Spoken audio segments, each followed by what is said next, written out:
On a commencé le projet Lean en septembre 2014.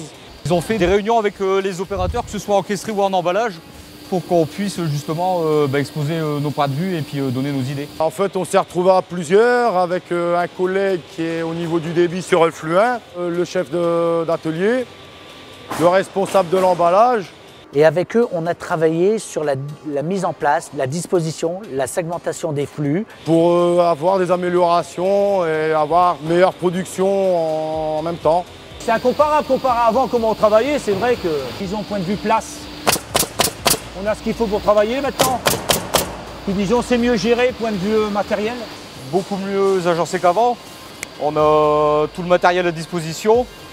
Disons, point de vue pistolet, tout ça, on ne doit plus commencer à venir comme on avait avant dans les anciennes caisses. Donc maintenant, on a les pistolets 130, 100, 80, 55, agrafeuses. Nombre de pétards au poste, avec les clous qu'il faut et tout ce qui va bien pour fonctionner. Et le personnel, on n'a pas besoin de plus. C'est vrai qu'avant, on n'avait pas le système de table. Aller trouver des systèmes de réhausse pour que les gars puissent être à hauteur. On n'a plus des gens qui se cassent en deux pour aller chercher du bois par terre. On essaie de remonter les bois à hauteur. On essaie d'aménager les postes de travail pour qu'ergonomiquement, il y a vraiment un réel plus pour les opérateurs.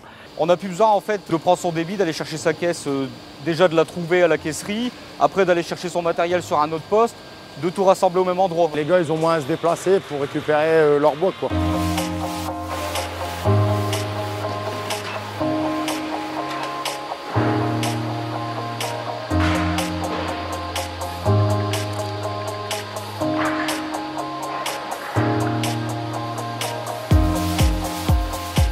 On n'a plus besoin de chariot élévateur, on fabrique la caisse, on débite la caisse, on la monte et on la met tout de suite en emballage sur des flux très courts. C'est des flux de 4-5 mètres, pas plus long. On a tout le matériel qui arrive procéder à l'emballage dans la zone blanche et tout le matériel qui est mis à disposition est dans la zone bleue.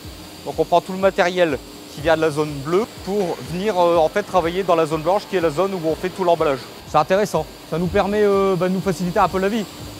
Même au niveau de la sécurité, parce que comme il y a beaucoup moins de déplacements, qu'on a qu'un caris qui est dédié pour la caisserie en alimentation et pareil à l'emballage, on a beaucoup moins de mouvements de chariot élévateur dans la zone. On avait des demandes clients, on lançait des caisses, on n'avait aucune vision du retour, etc. Donc on lançait. Et pour avoir des retours, il fallait qu'on se déplace à l'atelier pour savoir ce qui était fabriqué, ce qui était en cours de fabrication, etc. Là, on sait exactement ce qui est fabriqué puisqu'on cadence les postes, on cadence les jours. Donc on sait très exactement ce qui est en cours. Aujourd'hui, c'est beaucoup plus calme, le flux il est plus linéaire. Ça nous a permis de travailler beaucoup plus calmement et sans pression. Le confort de travail, il est beaucoup mieux. Au niveau rapidité, ils ont gagné un petit peu de vitesse. Et ça les soulage, ça les stresse moins, quoi.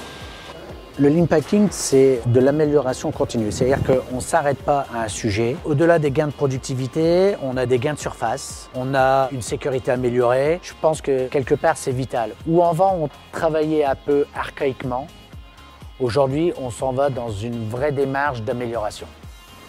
Et pour le site, c'est important. Et je pense qu'à un moment donné, on ne pourra pas faire autrement.